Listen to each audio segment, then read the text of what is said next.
How we doing? Doing good. Already busy this morning. That's why I was like, give me a couple minutes. It's early. You're already busy this early?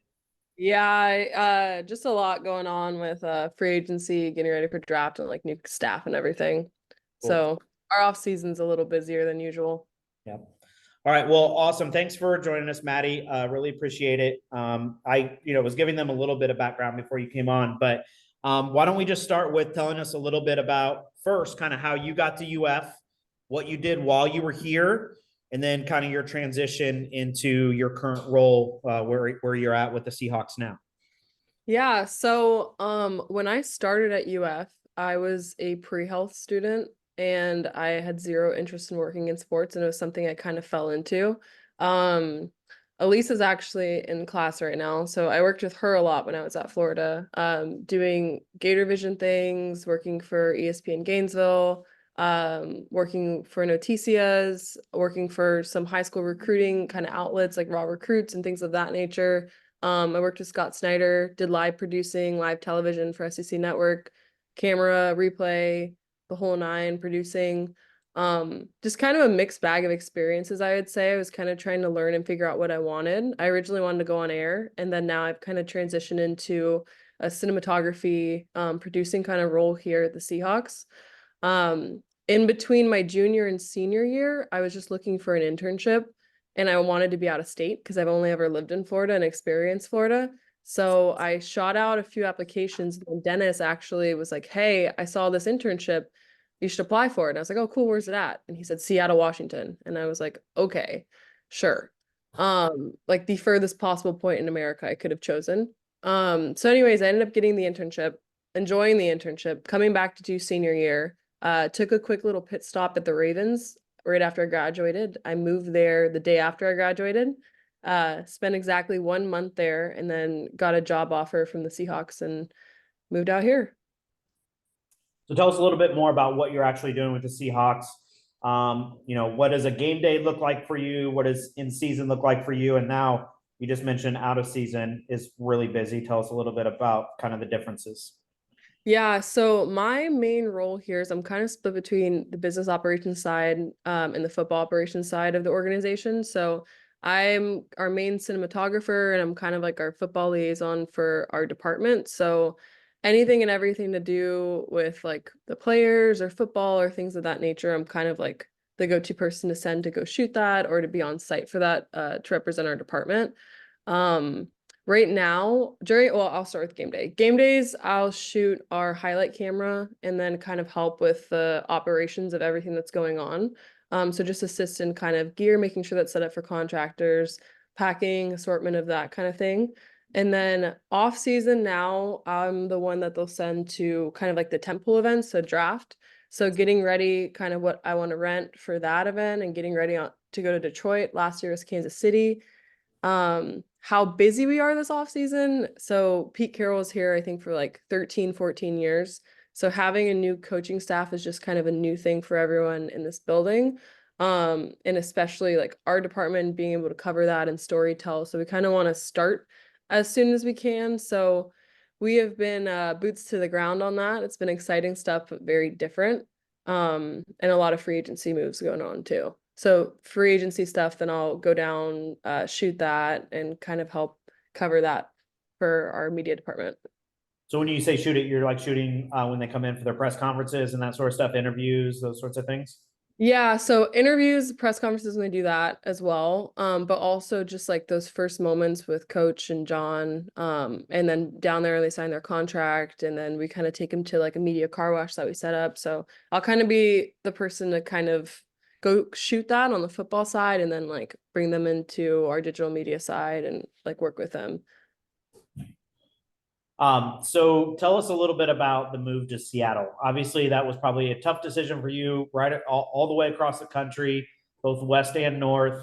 What are some things that sold you first on the internship, but then second going back there for the job? And what are some things students need to think about when they're making a move like that? Yeah, so I always tell everyone when you take a job or you take an internship, it has to be kind of a fit thing. for you. So before I even thought about Seattle, because I did a big move moving to Baltimore as well, and like everyone was like, not the greatest city, you know, the whole nine, which is a great organization, great people there. But I think every time you take anything, like initially when I graduated, I had enough experience to get a full-time job, and I had a lot of full-time job opportunities kind of lined up, but they just didn't feel like the right fit or the right thing for what I kind of wanted long term. So I took a season-long internship with the Ravens to kind of like have my hands on their equipment because they have top of the line equipment, great people to learn from, all of that kind of jazz. So that was one move where I was like, okay, this may be a lower level job, but this is going to line me up down the line and I'm going to be 10 steps ahead of people in a year when I'm done with this. It just had ended up that Seattle had a full-time job a month into that. So I was like, okay, another cross-country move. And that kind of decision factor too was the people, the fit, the job is everything I wanted to do. It was full-time with benefits. And making a move kind of like that, like I said, is like, is it what you want to do? Is it a place you want to be? Not necessarily like, oh, this organization looks great on paper. You know, it's a huge NFL team or X, Y, and Z, which it is, and that's awesome that it kind of worked out that way. But what is the best fit for you want to do? And you have to wake up and put a lot of hours into it. So do you enjoy the people that you're around? Do you enjoy the organization you're working for? And that kind of checked every box for me. So dive into a little bit deeper in that, because I know when you came back for from your internship, you would talk about how great the experience was with the Seahawks and how great the people were. What kind of things make those little differences that probably led you to take that job? Yeah, so when I came back, I mean, I absolutely loved my experience and I was like, I'm gonna end up back there. Like I want to end up back there. So that was the place like I knew from that experience I wanted to be back and I wanted to work there full time. So it's kind of like a little bit of a goal in the back of my head, but that's important for waking up every day. I mean, when you work in sports during the season, I'm about 7 days a week. And it's a lot of hours and it's a lot of time with people. So if you don't enjoy what you're doing and you enjoy the people you're doing it around and the place that you're in, it gets tough and it creates a toxic culture. So it just kind of was the perfect fit and something that I've been very grateful for. So working in that environment, you mentioned lots of hours that are put in, lots of days that are put in. What do you do to kind of get away? How do you make that work-life balance kind of work for you? So I definitely, it's like small little things where whether it's like a morning workout or something you do to ground myself, but the off season, like I try and get away as much as possible and I line my trips up and it kind of gives me a thing or whatever to look forward to. If I feel like I'm, you know, like if I'm mid-season and I'm like, all right, we got a couple more months till vacation. But in the midst of that, while you're kind of in the grind of it, like I said, if you're enjoying what you're doing and you're enjoying the people and stuff around, it starts to not feel like work at all, especially like when you're traveling on the road or you're just getting to create a really cool documentary, or you're just getting to laugh about like funny things that are happening. You don't really feel like it. I think that's kind of the importance of why I was like, I want to go back there. You travel with a team to every game? Yeah, so I travel every game, help with the on-site. So as soon as we get there, like equipment setup and things that we kind of do overnight. So 2 days versus 1 day trips are different. So it's that in itself is just kind of you have to be on your P's and Q's on things because it is a work trip and you're enjoying and you're getting to go to a different city, but how you prepare and how you set up affects everyone that's kind of there working on game day. So it's a really fun thing, but it's also a pretty big responsibility. What's your favorite city you've been to? Oh, New York. I'd say that was the best trip. It was New York for sure. And then when we went, because I shoot walkthrough and practices as well. So that field just had a huge view of the city in the back of it. So it was pretty cool. What's the biggest pluses and minuses of traveling? Biggest pluses traveling. The weather here in the winter is not the greatest. I will not lie to you. And being from Florida my whole life, I was, what do you mean you don't get sun? So just kind of getting away from the weather and then also getting that experience of traveling to different cities is incredible. The cons, I'd say definitely the workload that goes into it because we will be busy all week long, have a lot of shoots. I'll shoot all of our practices. You know, it's a long, busy week. And then I'm also getting ready and prepping all of our 6 cases that go on the road, making sure everything's accounted for, making sure the schedules line up for people, and that's approved by our director. What questions you guys have for Maddie? Don't be shy. Zach. What were the main differences between the Ravens and Seahawks, or just things in comparison that you liked better about Seattle and your time with the Seahawks? Yeah, I would say I didn't spend as much time at the Ravens as I did here, but the two things that kind of drew me there were the people and the kind of organization. I would say, at least in terms of my role, the equipment and access, I mean, the people who work and do what I do have been there for 20 plus years. So they've kind of really solidified their process, solidified their gear. Harbaugh's been there for, I think, over a decade. So their relationships and access and ability to be trusted is kind of similar to the setup we had with Pete, and something we want to look to continue to do with Mike. So I'd say there's a lot of similarities. The major differences would be the cities. Seattle and Baltimore are extremely different kinds of cities and different kinds of people and weather. Both with their own pros and cons, I would say. What about what you talked about? Obviously, Pete was there for so long and Harbaugh was so long with the Ravens.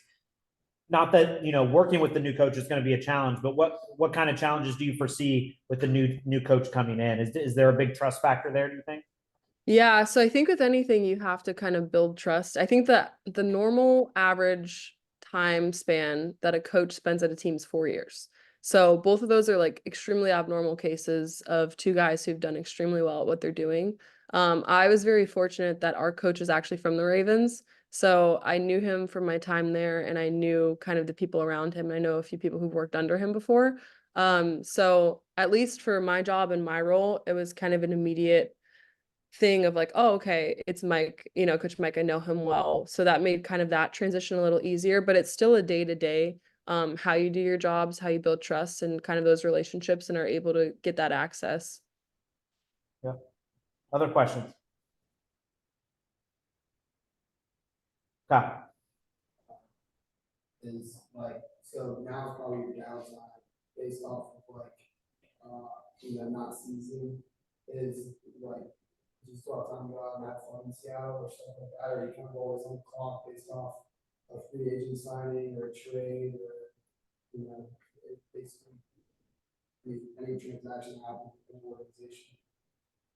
Yeah, off season we definitely have a lot more time to do things. Like last weekend I was just in Hawaii.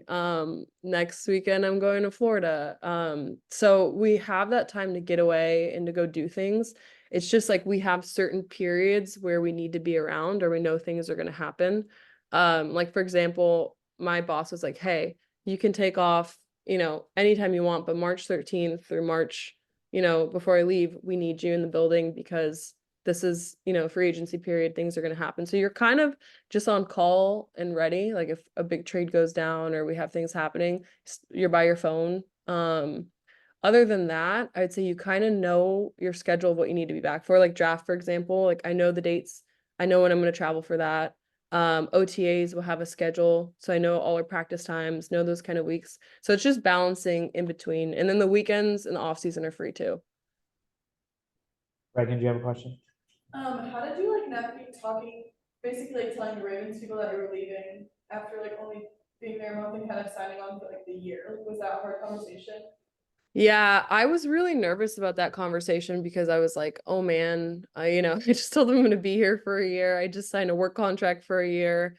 But I think that kind of goes back to attesting to the kind of organization and the people that I knew I was going to work under. That opportunity here in Seattle was just better. I was making more money. I had benefits. It was full time. So it was one of those things where they're all extremely happy for me. So I think that also kind of circles back to the point of who you're working for and who you're working with is just as important as the job you're doing. Other questions? What do you think made you stand out, or what worked out for you in the interview process and getting that first internship, with the Seahawks? What was it, something through the interview process? Was it something you did, while you were here with the Gators? I mean, you've probably, talked to folks that had hired you. What stood out? I think my main thing was the kind of various experience that I had. A lot of people kind of were like just an editor or just wanted to shoot, or just had producing experience. So I think I got looked at, or initially got my resume pulled, just kind of the various things and various jobs and experience I had. Our hiring manager just said it was impressive, just because it gave me varying perspectives, and they were like, we can throw you in to go do whatever. I think throughout the interview process was just, I would say the resources at Florida are exceptional. Gator Vision, Nicole Ryder, she used to work there. She's the director of production for the Orioles now. But I would go in, I brought my resume in, and I said, hey, can you help prep me? What are things that, hiring managers are looking for? Can I sit and do kind of just like a walkthrough interview with you? Can you make sure I'm ready? So even the little things of like me listing the camera experiences I had or the editing softwares, and just being able to present that in a professional manner, especially as a junior in college, was something that I think definitely put me already at the top 3 when they were interviewing. And then once I landed that internship, just being able and willing to learn the entire time, having a good attitude, getting along with everyone, kind of all tied that in. Then senior year, going back and just like getting even more experience, and asked, like, before I left Seattle, I was like, hey, what are things I can do to be that full-time candidate if I were to come back here? And I did all of those, and I followed through my senior year. So it just kind of panned out and worked out. So there's some people that are in here that have done interviews, have job offers, are waiting for a next interview, whatever that may be. But there's some people in here that maybe haven't done an interview that correlates to what job they want to do later on down the road. What's the mystery behind the interviews? What makes a successful interview? What things should you do? Should you not do? Those sorts of things. Yes. So that's a very loaded question. But I would say definitely be genuine and authentic to yourself when you're interviewing. I think that's a huge thing. People go in and they're stiff, and from a hiring perspective, we can feel that, and we want someone who's going to be comfortable and be able to be themselves here.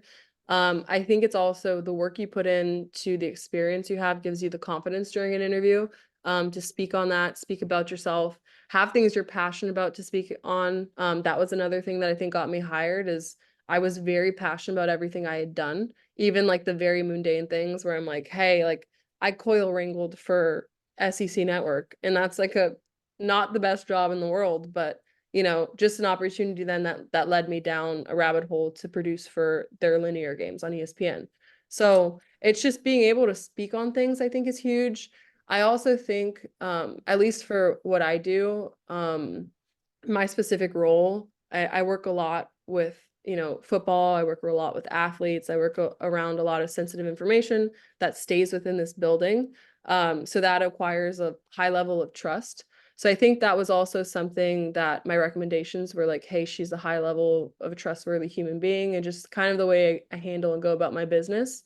I think there are a lot of factors that kind of tie into that, but throughout the interview process is just being authentic to yourself, being passionate about what you're speaking on, and then also tailoring your responses to the job.